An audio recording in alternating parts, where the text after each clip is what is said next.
A black pilot, proud and accomplished, boards a plane after years of dedication to his craft.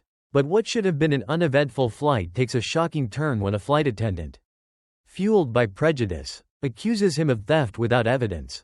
Humiliated in front of passengers, the situation spirals when the captain, echoing the bias, singles him out for a bag search. Just when it seems the story couldn't get worse, something extraordinary happens, a twist that no one on board could have predicted, setting off a ripple effect far beyond the airplane cabin. Stay with me, this is a story you won't forget.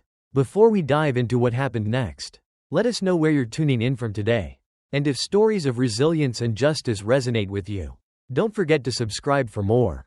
The hum of the engines was steady, a low vibration that seemed to echo the rhythm of the human heart. First class was a world of its own, plush leather seats, crisp linen napkins folded with precision, and flight attendants who smiled just enough to make you feel special but not enough to suggest they meant it. Amara Johnson sat in 3A, the faint scent of fresh coffee wafting through the cabin, her gaze fixed on the streaks of clouds outside the window. Her tailored navy suit and understated gold watch marked her as a professional. Though nothing about her appearance gave away her role, she wasn't just another passenger luxuriating in the perks of first class, she was the public relations director for the airline. On this flight to observe, to listen, and, if necessary, to intervene. Yet, she knew this wasn't just another workday. It never was when you wore the weight of both responsibility and expectation. Not just as a professional, but as a black woman in America. As the other passengers settled in, the unspoken rules of the world they all inhabited began to play out. Across the aisle, a white businessman, his shoulders broad and his movements brusque, was already barking about a delay. The flight attendant, a young woman with a strained smile, stood patiently as he waved her away. You'd think paying for this seat would mean some kind of efficiency, he muttered, loud enough for the cabin to hear. Amara's lips tightened into a line. She flipped through the well-worn pages of her book but found her attention slipping. She had learned long ago to recognize the subtle and not so subtle ways frustration and entitlement twisted in the air. It wasn't directed at her. Not yet, but she could feel it waiting, like a storm cloud on the horizon. Captain William Hartley entered the cabin, his sharp uniform spotless, his presence commanding, tall, broad-shouldered, with the practiced confidence of someone who knew how to fill a room. He smiled, but it didn't reach his eyes. His gaze swept over the cabin like a searchlight before landing on Amara. For a moment, he hesitated. There it was, that flicker of something she'd seen too many times before: disbelief, disapproval, dismissal. Then, just as quickly, it was gone. Good afternoon, folks, he said, his voice rich but rehearsed. We'll be taking off shortly. Thank you for flying with us. Amara returned her focus to her book, but her grip on the edges tightened. This wasn't the first time she'd been evaluated, and it wouldn't be the last. She had learned to navigate these moments with calm precision, letting the storm pass without giving it more than a glance. But every glance left a mark, invisible but indelible. The plane lifted smoothly into the sky, and for a while, the cabin settled. The businessman was glued to his tablet. A young couple whispered to each other, their laughter soft and conspiratorial. The flight attendants moved about with practiced ease, offering drinks and snacks. But the peace didn't last. It began as a quiet murmuring, at first a missing wallet. Misplaced, perhaps. The businessman's frustration, barely contained before, now boiled over. Someone stole it, he bellowed, standing abruptly and glaring at the nearest passengers. It was in my pocket before boarding. Someone here is a thief. The flight attendant hurried over, her hands fluttering nervously. Sir, please, let's not jump to conclusions. Could it have slipped under your seat? It's not under the seat, he snapped. Someone took it, and I want to know who. Amara looked up from her book, her expression calm but her mind already racing. She had seen this kind of scene play out before. The accusations, the assumptions, the way the tension in the room began to shift. Its invisible fingers searching for a scapegoat. The businessman's gaze darted around the cabin, landing briefly on a young man with dark skin before moving on. Then, almost as if guided by some unseen force, his eyes locked on Amara. She met his gaze steadily, refusing to shrink beneath the weight of it. Ma'am, he said, his tone a strained mix of politeness and accusation. Would you mind if they checked your things? Just to clear things up. Amara didn't flinch. Her voice, when it came, was measured. Are you asking everyone to have their belongings searched? Or just me? The cabin went silent. The flight attendant hesitated, glancing between Amara and the businessman. Across the aisle, someone shifted uncomfortably in their seat. Captain Hartley appeared moments later. His jaw tight, his presence brimming with authority. What seems to be the problem? He asked, though his tone suggested he had already decided. The businessman gestured at Amara. I think she has my wallet. The captain's gaze fell on her, hard and unyielding. Ma'am, we'll need to check your belongings. Amara's lips parted, but she paused, carefully weighing her next move. The silence stretched, taut as a wire. Of course, she said finally, setting her book aside and reaching for her bag. But I would advise you to follow protocol. This could get complicated. Her words hung in the air, their meaning unmistakable. The flight attendant rifled through her bag with trembling hands, finding nothing but a neatly folded scarf, a tablet, and a small notebook. There's nothing here, she said softly, her voice barely audible. Check again, Hartley snapped, his face reddening. That won't be necessary. Amara interrupted, her hands slipped into her jacket pocket, producing an ID badge. The gold lettering gleamed under the cabin lights. Amara Johnson, Public Relations Director. The businessman paled. The murmurs among the passengers grew louder. Captain Hartley's jaw tightened, but his arrogance faltered. As Amara returned her badge to her pocket, she allowed herself a faint smile. This wasn't the end, she knew that. The weight of the air around her told her so. No, this was just the beginning. And the skies above were still thick with clouds. The silence that followed the search in first class was heavy, but not complete. It was the kind of silence filled with murmurs just low enough to not be called voices. The shuffle of papers, the clink of ice cubes in half-full glasses. Amara Johnson sat back in her seat, her posture composed but rigid, her gaze fixed on the book in her lap. She wasn't reading, she was holding the book like a shield. Outside the window, clouds rolled like whispers in a storm. Inside, the tension simmered, growing colder, sharper, with every passing moment. Across the aisle, the businessman's face was flushed, a deep crimson of embarrassment barely masked by the indignation he tried to maintain. He muttered something under his breath, but the words didn't matter. Amara didn't look up. She had seen it too many times before. The denial that swirled around guilt like fog. The refusal to acknowledge what had just transpired, what it had cost. The flight attendant, Mia, hovered nervously near the galley, her hands twisting the edge of her apron. She had done the search as instructed, her fingers trembling as they moved through Amara's belongings. Now, she avoided eye contact, her guilt and fear just as tangible as the businessman's deflection. She had tried to help but found herself complicit in something uglier than she had the courage to name. Captain William Hartley, however, didn't waver. He stood near the cockpit, his jaw set, his eyes scanning the cabin like a general surveying a battlefield. He didn't acknowledge Amara's title or her badge. Instead, his posture suggested only one thing: he still believed he was right. Or perhaps he just couldn't bear to be wrong. The plane cruised at 35,000 feet. But inside the cabin, the altitude felt heavier than before. Amara could sense it, like a storm cloud that refused to dissipate. The passengers' eyes flickered toward her, occasionally curiosity, sympathy, indifference, but none stayed long enough to risk being caught in her gaze. Even here, in this space designed for comfort and privilege, the old dance of avoidance played out, careful and practiced. Amara's mind was far from the cabin, though. She was dissecting the moment, filing it away under a long list of similar experiences. Each one was a bruise, subtle and unseen, but unmistakable. They were bruises borne by so many people like her, walking through a world that always asked more of them, took more from them, and then demanded their gratitude for whatever remained.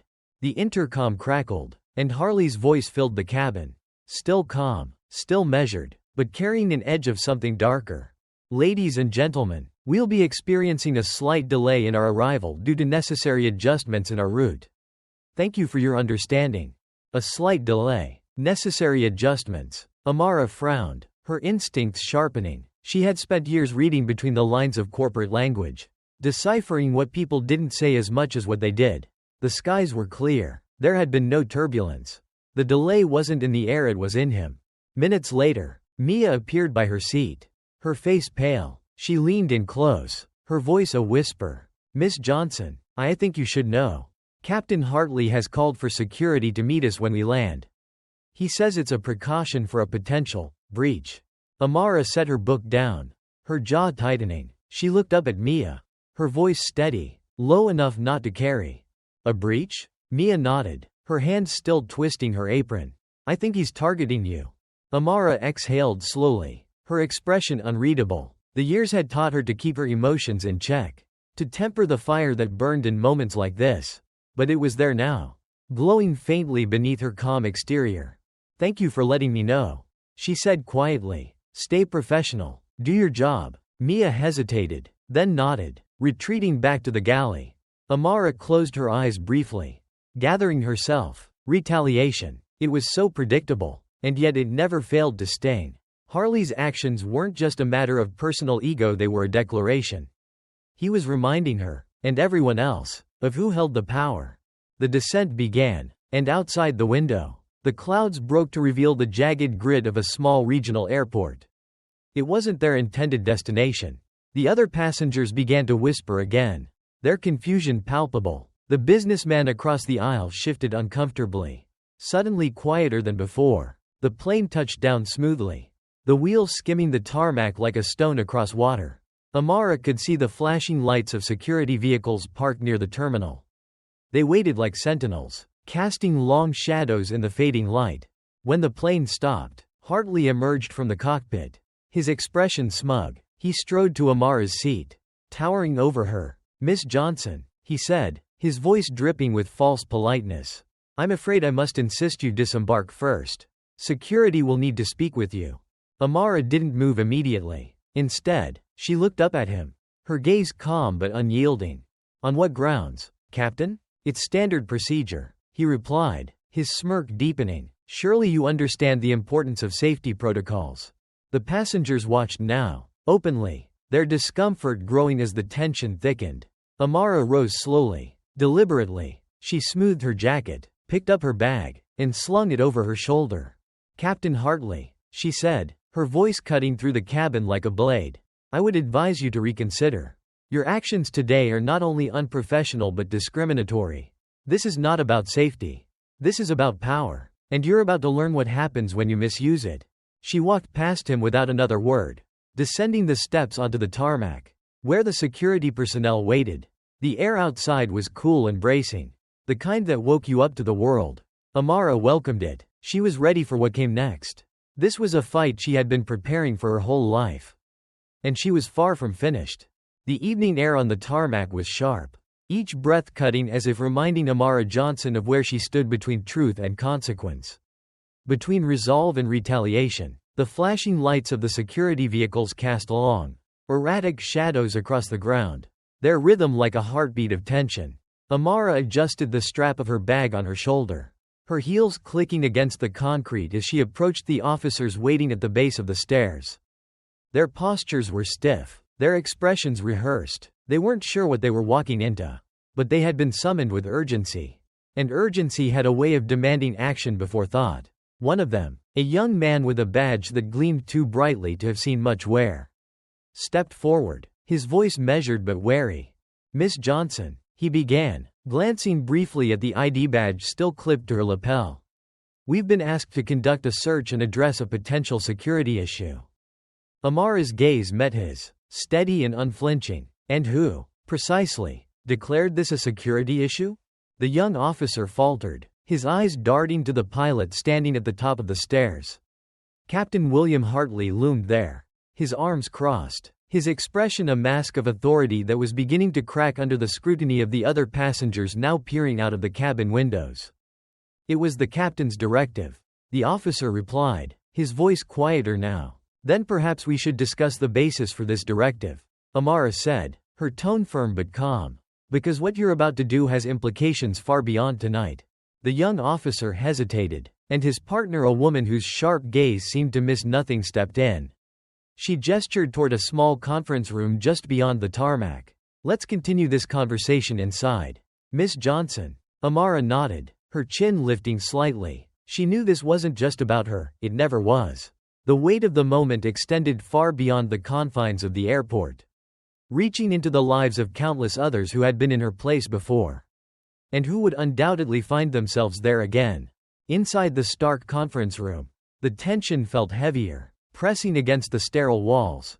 Amara sat at the center of the table, her back straight, her hands folded neatly in front of her.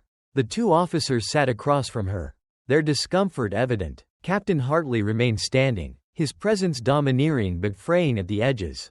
"This is a matter of protocol," Hartley said, breaking the silence. His voice carried the same clipped authority he had wielded on the plane. But now there was a faint tremor beneath it. "We can't ignore potential security risks. Especially in today's climate." "Today's climate," Amara repeated, her voice low and measured. "And what exactly about me sitting quietly in my assigned seat, reading a book constitutes a security risk?" Hartley's jaw tightened. He didn't answer. The female officer cleared her throat. "Captain, with all due respect, Miss Johnson has presented valid credentials, and the allegations from earlier have already been resolved. Are you certain this additional action is warranted?" "I'm the captain of that plane," Hartley snapped. "It's my responsibility to ensure the safety of everyone on board." "Safety," Amara said softly, the word carrying more weight than the room seemed able to hold. "Safety for whom, Captain? Because I've been safe all my life. Yet I've been followed in stores, stopped for no reason, questioned for existing in spaces deemed too good for people like me. Is that the kind of safety you're talking about?" Hartley's face reddened, but he remained silent. Amara leaned forward slightly, her gaze piercing. "This isn't about safety, and we both know it. This is about control, about ensuring that people like me remember their place. The problem, Captain, is that I'm very aware of my place and it's not beneath you." The officers exchanged a glance, the weight of her words sinking into the room like a stone dropped in still water. The younger officer looked down, fiddling with a pen, while the woman straightened in her seat, her expression unreadable but not indifferent. Outside the room, the passengers were being led off the plane, their whispers growing louder as they passed the cluster of security personnel. Mia, the flight attendant, lingered near the edge of the crowd, her gaze darting nervously between Amara and Hartley. She clenched her hands, fighting the instinct to retreat into the background. But then she thought of Amara's calm defiance, of the way she had stood up to Hartley's authority without losing her composure. For the first time in her career, Mia felt something stir, something braver than fear. She stepped forward. "Excuse me," she said, her voice trembling slightly but gaining strength with each word. "I found the businessman's wallet under his seat. Miss Johnson had nothing to do with it." The murmurs from the passengers grew louder, and Hartley turned sharply, his expression a mixture of anger and panic. He took a step toward Mia, but the female officer held up a hand. "That's enough," the officer said firmly. She turned to Amara. "Miss Johnson, I apologize for this. It seems there's been a misunderstanding." Amara stood, her movements deliberate, her posture as commanding as ever. "A misunderstanding," she repeated, her voice steady. "Let's be clear. This was no misunderstanding. This was prejudice, and it won't end here." As she walked past Hartley, she paused, her gaze locking with his. "You thought you could silence me," she said quietly, "but you've only amplified my voice." Hartley's face crumbled, the weight of his actions finally breaking through his facade. Amara continued toward the terminal, the whispers of passengers trailing behind her like a wake. The challenges weren't over, she knew that. But tonight, she had taken one more step forward, and the air around her felt lighter for it. Above, the clouds continued to roll, but the storm was beginning to shift. The terminal was alive with its usual din, announcements echoing over the PA system, the murmur of travelers navigating ticket counters, the faint clatter of wheels on tile. But here, in the private conference room where Amara Johnson now sat, the air was stifling. The space was stark bare walls, a long table, and the hum of fluorescent lights that seemed to press down on the room like a weight. Amara sat poised at one end of the table, her back straight, her face composed. Across from her was Captain Hartley, his shoulders stiff and his jaw clenched. To his right sat two senior security officers, their expressions neutral but watchful. The younger officer from the tarmac had been dismissed, replaced by higher-ranking officials whose presence only heightened the tension in the room. "This is unnecessary," Hartley said, breaking the silence. His tone was sharp, but the crack in his voice betrayed the frustration lurking beneath. I've explained my actions. I followed protocol. Amara tilted her head slightly. Her gaze steady. Protocol, she repeated, her voice soft but unyielding. Let's talk about protocol, Captain, because I know it as well as you do.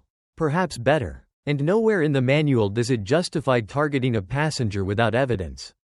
Hartley opened his mouth to respond, but the lead officer raised a hand. Captain Hartley, she said, her tone firm. Miss Johnson is correct. We've reviewed the initial reports from the flight crew, and there's no indication that your actions were warranted. It wasn't just my decision. Hartley shot back, his voice rising. I was acting on behalf of the crew, responding to a perceived threat. A threat? Amara interjected, her voice slicing through his words like a blade. And what exactly about me sitting quietly in my seat, reading a book constituted a threat? The silence that followed was heavy, and Hartley's face reddened. He shifted in his seat, his hands gripping the edge of the table as though it might anchor him.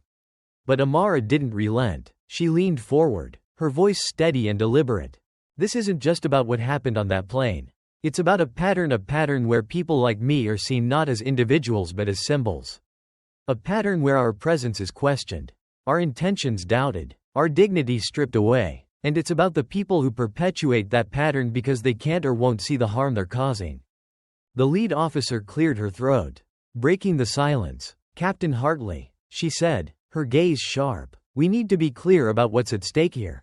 Your actions didn't just put one passenger in an uncomfortable position, they jeopardized the trust and reputation of this airline. That's not something we can overlook. Hartley's face was a mix of defiance and panic. He looked at Amara, his eyes narrowing. You think you're untouchable because of your title, he said, his voice low, but you're just another passenger to me. Amara's lips curved into a faint, humorless smile. And that, she said, is precisely the problem. Outside the conference room, the tension in the terminal had spread like ripples in water. The passengers from the flight milled about, their voices hushed but urgent as they recounted what had happened. Some expressed confusion, others outrage. A few, emboldened by Amara's defiance, began to question the fairness of what they had witnessed. Mia, the young flight attendant, stood near the edge of the crowd, her hands clenched tightly around a clipboard. She had been avoiding eye contact all evening, but now she found herself stepping forward, her voice breaking through the murmurs. I found the wallet, she said, louder than she intended. The crowd turned to look at her, their faces a mix of curiosity and encouragement. Miss Johnson had nothing to do with it. She didn't deserve what happened to her.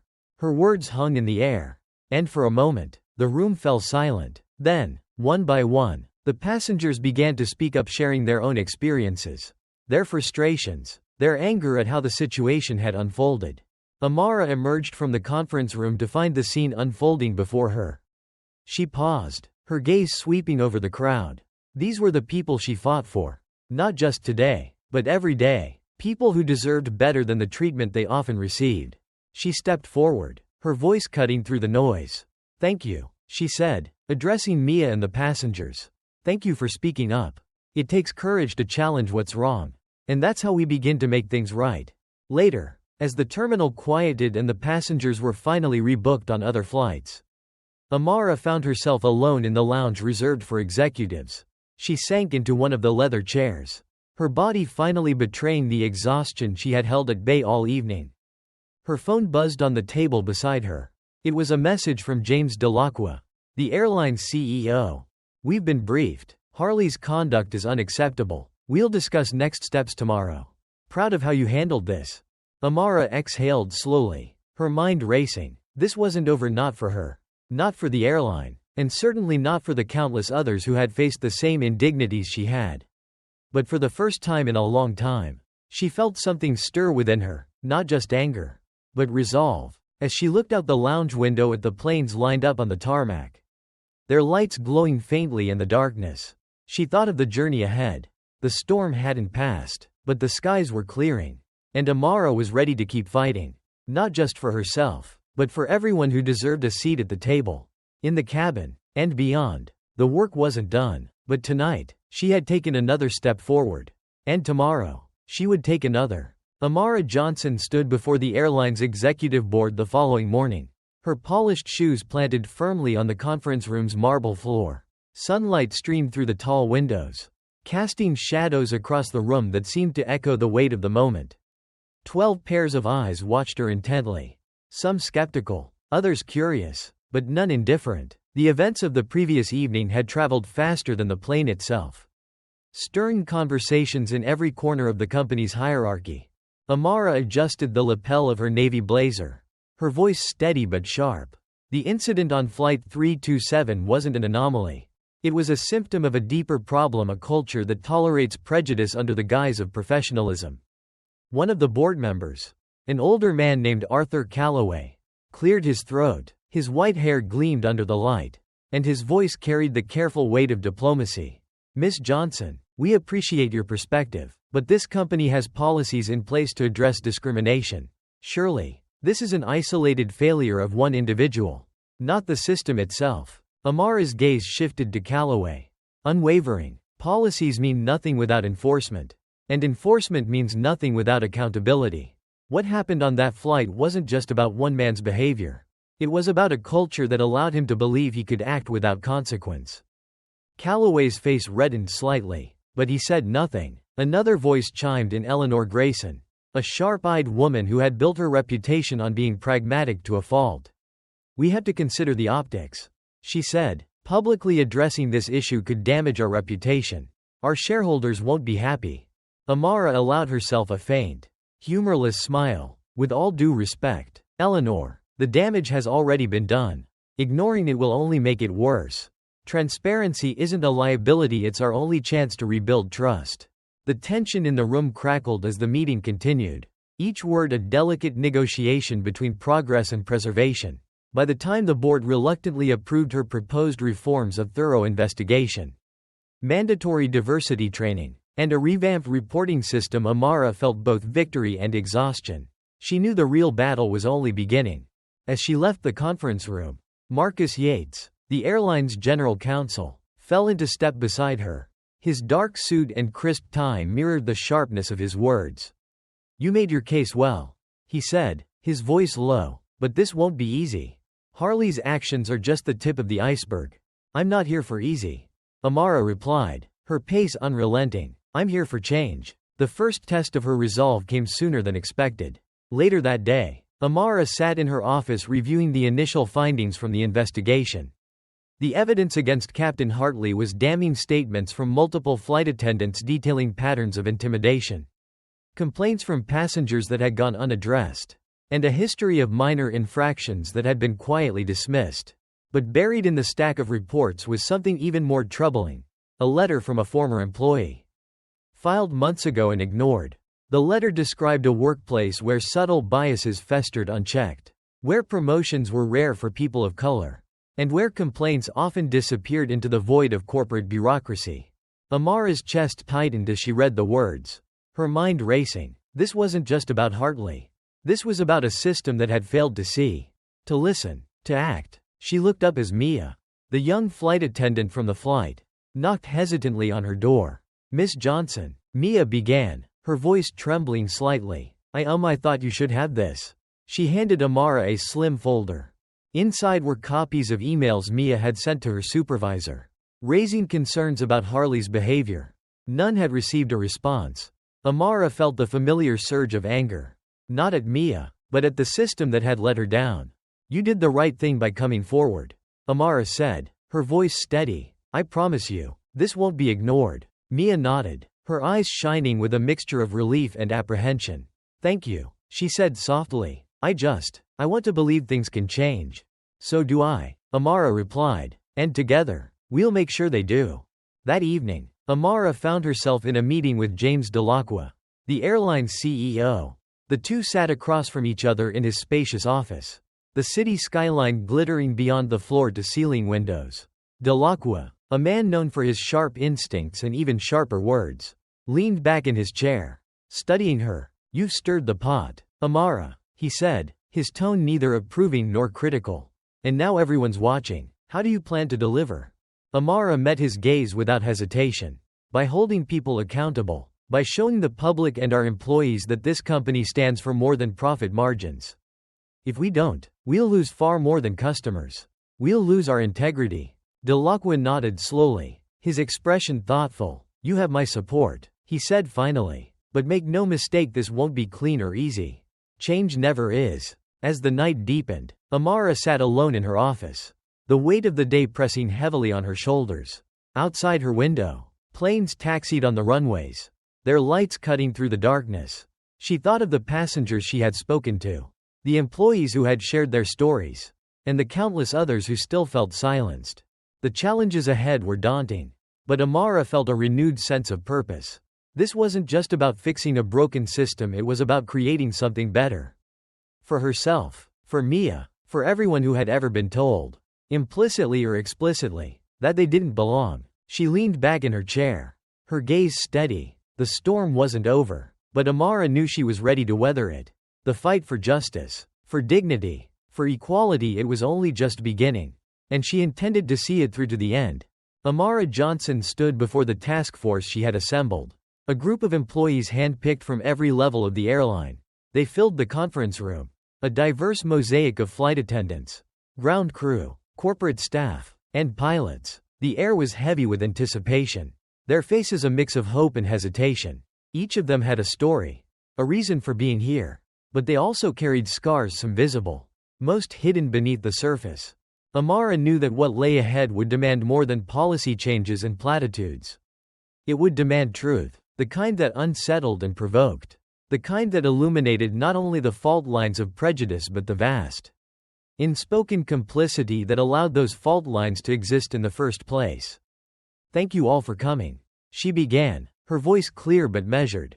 This task force isn't just about fixing what's broken. It's about understanding why it broke in the first place and ensuring it doesn't break again. The room was silent, the weight of her words settling over them. Amara scanned the faces before her, seeing not just individuals but the systems they represented. She knew that some had come reluctantly, unsure of what this initiative might demand of them, unsure if they truly believed change was possible. She leaned forward, her hands resting on the edge of the table. Let me be clear. This work will be uncomfortable. It will challenge how we see ourselves, how we see each other, and how we've chosen to navigate the spaces we share. But it's the only way forward. The first cracks in the room's composure appeared during the task force's initial discussions. Amara had asked everyone to share their experiences, to lay bare the moments that had shaped their understanding of the company and of each other. A middle-aged flight attendant named Claire was the first to speak. She hesitated at first, glancing around the room before her voice found strength. I've worked here for over 20 years, she said, and I've seen things I didn't want to see. Passengers treated differently because of how they look. Employees passed over for promotions because someone said they didn't fit the image. She paused, her voice trembling, and I stayed quiet because I thought, what could I do? A younger man sitting across from her, Jamal, shifted uncomfortably. He was a baggage handler who had joined the company only a year ago. When he spoke, his voice carried a mix of frustration and defiance. You're not the only one who stayed quiet, he said, but some of us didn't have the luxury to. I've had to speak up every time someone looked at me like I didn't belong in uniform. Like I wasn't good enough to even be here. And every time, I was told to calm down, not to make it a big deal. Claire looked at him, her face a mixture of guilt and shame. I'm sorry, she said softly. I should have done more. Amara stepped in, her voice steady but insistent. This isn't about assigning blame to individuals. It's about understanding the systems that made silence seem safer than speaking up. As the weeks went on, the task force uncovered patterns that were as disheartening as they were predictable. Hiring practices that favored certain demographics under the guise of company culture. Complaints dismissed or ignored because they were deemed too difficult to address. Training sessions that paid lip service to diversity without challenging the biases that permeated daily operations. One particularly damning revelation came from a review of complaints filed over the past decade showed a troubling trend. Allegations of discrimination disproportionately involved black employees. And in nearly all cases, the outcomes favored the accused. Amara read the report in silence, her chest tightening with each statistic. She brought the findings to James Delacroix, the CEO, In a private meeting, he sat across from her, his usually confident demeanor tinged with unease. "This is bad," he admitted, his voice low. "If this gets out, it will get out." Amara interrupted, her tone sharp. "The question is whether we control the narrative or let it spiral out of our hands." Delacroix leaned back in his chair, running a hand through his hair. "What do you propose?" "Transparency," Amara said without hesitation. "We acknowledge our failures publicly. We outline the steps we're taking to address them. And we commit to measurable outcomes, not just words, but actions." Delacroix's expression hardened. "You know what kind of backlash we'll face. Shareholders won't like this. They'll like lawsuits and boycotts even less." Amara countered. "This isn't about protecting profits. It's about protecting people and the company's integrity." The most challenging moment came when Captain Hartley was brought in for a final meeting with the investigative team. Amara watched him closely as he sat across the table, his once confident posture now rigid, his face pale. The evidence against him was overwhelming, multiple complaints of discriminatory behavior, corroborated by witnesses and documentation. Hartley, however, remained defiant. "I was doing my job," he said, his voice laced with indignation. "I've worked for this airline for over 15 years. I've earned my place here. And so have the people you targeted." Amara replied, her voice calm but unyielding. "Your actions weren't about doing your job. They were about wielding power in a way that undermined the very values this company claims to uphold." The room fell silent, the weight of her words pressing down like a storm. Hartley's gaze faltered, but he said nothing more. By the end of the meeting, his employment was terminated. Later that evening, Amara sat alone in her office, staring out at the city lights. The day's events played over in her mind, each moment a reminder of how much work remained. Change was coming, but it was slow, fraught with resistance, and burdened by the weight of history. Her phone buzzed with a message from Mia, the young flight attendant who had found the wallet on the flight. "Thank you for fighting for us.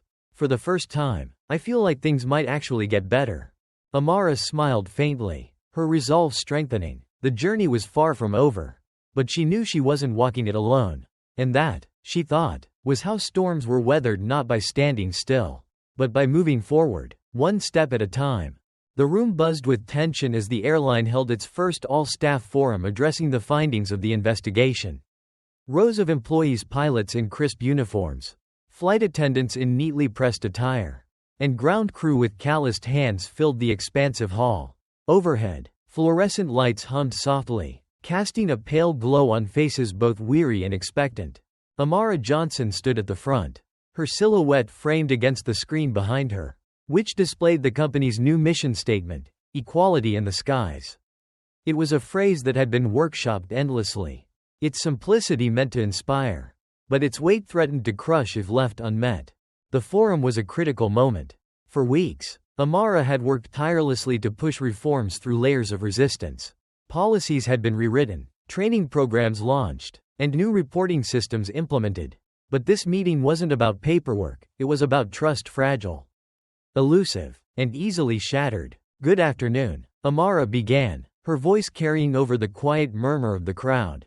"We're here today because we recognize that things need to change. Not just on paper, but in practice." The room stilled. Some employees leaned forward, their eyes sharp with curiosity. Others crossed their arms, their skepticism plain. Amara let the silence settle, understanding that the pause itself was a challenge, to prove that her words would be more than corporate jargon. "What happened on Flight 327 was unacceptable," she continued. "It wasn't just about one person's actions. It was a failure of our culture, a culture that allowed bias to dictate behavior. A culture that turned a blind eye to inequity." Her gaze swept across the room, landing briefly on a veteran pilot whose furrowed brow betrayed unease, then on a young baggage handler whose clenched fists rested on his lap. Amara's voice softened but remained resolute. "Some of you may think this doesn't apply to you. That what happened was an isolated incident, a mistake made by someone else. But culture isn't built by one person.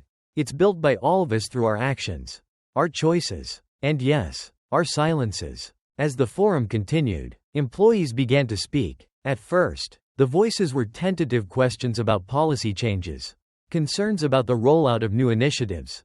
Then, slowly, the conversation shifted. A young flight attendant stood, her voice trembling as she recounted an experience of being overlooked for a promotion despite outperforming her peers. A mechanic shared how he had been routinely ignored during meetings, his contributions dismissed until echoed by someone else. The stories came in waves, each one peeling back another layer of the airline's carefully maintained image. And then, as if the room itself had held its breath, Captain Mark Grayson, a senior pilot with over 30 years of service, stood to speak. "This isn't easy to admit," he began, his voice heavy with regret. "But I've been part of the problem. I've seen things happen, things I knew were wrong, and I didn't speak up. I told myself it wasn't my place, that it wasn't my fight. But the truth is, staying silent was just as harmful as the actions themselves." The room seemed to shift, a collective weight lifted by the vulnerability of his words. Amara nodded, her expression one of quiet encouragement. "Acknowledging the past is the first step toward changing the future," she said, "but it can't end there." Outside the forum, resistance continued to simmer. In the executive offices, a small but vocal faction of senior staff questioned Amara's approach. They saw her push for transparency as a threat, her insistence on accountability as divisive. "She's stirring the pot," one executive said during a private meeting. "Do we really want to air all our dirty laundry?" James Delacroix, the CEO, leaned back in his chair, his expression thoughtful but firm. "What's the alternative? Ignoring it? Pretending it doesn't exist? That's what got us here in the first place." Amara, seated beside him, spoke up. "This isn't about blame, it's about responsibility. If we want this airline to thrive, we have to be willing to confront the hard truths. Otherwise, we're just building on a foundation that's already cracked." The following week, the airline faced its first major public test of its commitment to change. A passenger's social media post about a racially charged interaction with a gate agent went viral, sparking outrage and calls for accountability.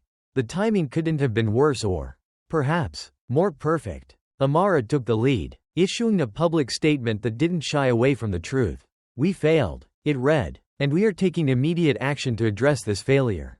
Not just in this instance, but across our organization." The backlash was swift, but so was the support.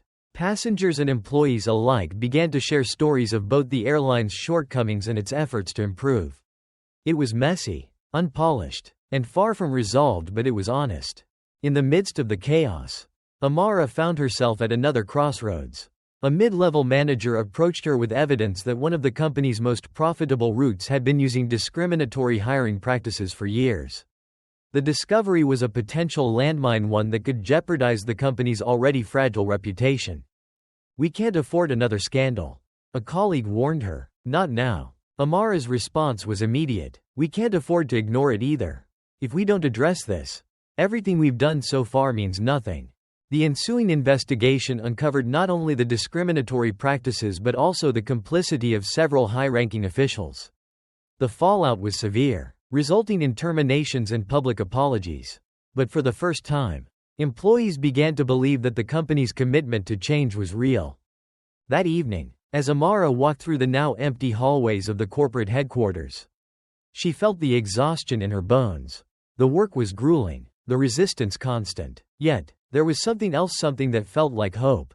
She paused by a window, looking out at the runway where planes sat bathed in soft light. The sky was dark, but the horizon carried the faintest glow of dawn. The fight wasn't over, and it wouldn't be for a long time. But Amara had learned that progress wasn't a straight line. It was a series of small victories, hard-won and often incomplete, but victories nonetheless. And tonight, as she stood alone in the quiet, she allowed herself to feel the weight of what had been achieved, not as an ending, but as a beginning. The terminal was unusually quiet, the faint murmur of travelers blending with the distant hum of departing planes. Amara Johnson walked through the airline's executive lounge, her steps deliberate, her thoughts heavy. This was the final stage of a long, grueling journey, one that had demanded more of her than she could have imagined. Change had been promised, but promises were fragile things, easily broken under the weight of doubt and inertia. Today, she would face one more test, a press conference, live streamed across the country, to address the airline's sweeping reforms and the incidents that had made those reforms necessary. The room where the conference would take place had been set up meticulously, rows of cameras, a podium, and the company's new slogan displayed prominently behind it: Equity in Flight. Amara entered the room early. Her reflection caught briefly in the glossy surface of the podium. She adjusted her blazer, her mind flashing back to the events that had brought her here. The accusations on Flight 327. The whispers of passengers. Captain Harley's simmering defiance. Each moment had etched itself into her memory. A stark reminder of the battle she was fighting, not just against individuals, but against a system built to deny people like her their dignity. As the conference began, the room filled with reporters, employees, and stakeholders. James Delacroix, the airline's CEO, opened the proceedings with a measured speech. His words were precise, careful, but lacked the conviction needed to cut through the tension. When he stepped aside, Amara took the podium. The room stilled, every gaze fixed on her. She let the silence settle before she spoke. "Good afternoon," she began, her voice steady but carrying an edge of emotion. "We are here today because we failed. Not just once, but many times. And for too long, we allowed those failures to go unacknowledged." She paused, letting her words sink in. But failure is not the end of the story.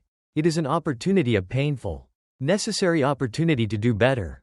The next 20 minutes were a delicate balancing act. Amara outlined the reforms the airline had implemented: the anonymous reporting system, the mandatory training programs, the independent oversight committee. But she didn't stop there. She spoke of the broader issues that extended beyond the company: issues of systemic inequality, unconscious bias, and the invisible walls that separated people from one another.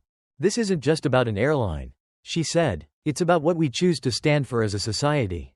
Do we cling to comfort, to the familiar, to the lie that things are good enough? Or do we confront the truth, even when it's uncomfortable, even when it's painful?" Her voice grew stronger as she continued, the rhythm of her words carrying the room. "Racism isn't always loud. It doesn't always wear a hood or carry a torch. Sometimes, it's a glance, a hesitation, a question that shouldn't need asking. It's in the systems we inherit and the choices we make to keep them as they are. And unless we choose differently, nothing will change." As the conference ended, the questions from reporters came fast and pointed. Some sought to poke holes in her words, to cast doubt on the sincerity of the airline's efforts. Amara met each question with composure, her answers unflinching. She knew this wasn't just about what she said, it was about what she embodied. To falter now would be to invite the same doubts that had shadowed her all her life. Afterward, as the cameras packed up and the crowd began to disperse, Mia, the young flight attendant who had first approached her on Flight 327, found her in the corner of the room. Mia's face was flushed, her expression a mix of pride and apprehension. "Miss Johnson," she began, hesitating, I wanted to say thank you for everything. I didn't think someone like me could make a difference. But you showed me that I can." Amara smiled, the weight of the day lifting. "If only slightly. You made a difference the moment you chose to speak up," she said. "Never forget that." The following weeks brought both victories and challenges. Internally, resistance persisted among pockets of employees unwilling to adapt to the new standards. Externally, critics accused the airline of performative activism, while others praised its transparency. Through it all, Amara remained a steady presence, steering the company through the turbulence with a quiet but unrelenting resolve. One evening, as she prepared to leave the office, a small envelope was left on her desk. Inside was a handwritten note. "You remind us of what's possible when we refuse to accept the world as it is. Thank you for showing us a better way forward." There was no signature, but the words carried a resonance that stayed with her long after she turned out the lights. Months later, Amara boarded a flight not as an executive, but as a passenger. This time, the experience was different. The flight attendants greeted her warmly, their smiles genuine. Passengers of all backgrounds settled into their seats with an ease that felt unfamiliar. Yet right as the plane ascended, Amara looked out the window at the endless expanse of sky. The work wasn't finished, it never would be. But for the first time, she felt something she hadn't in a long time: hope. The clouds parted, revealing the sunlit horizon ahead. Amara smiled faintly, her reflection in the glass a reminder of the journey behind her and the promise of the one still to come. Above the clouds, the world seemed lighter, freer, and for a moment, Amara allowed herself to believe that maybe, just maybe, things were changing for the better.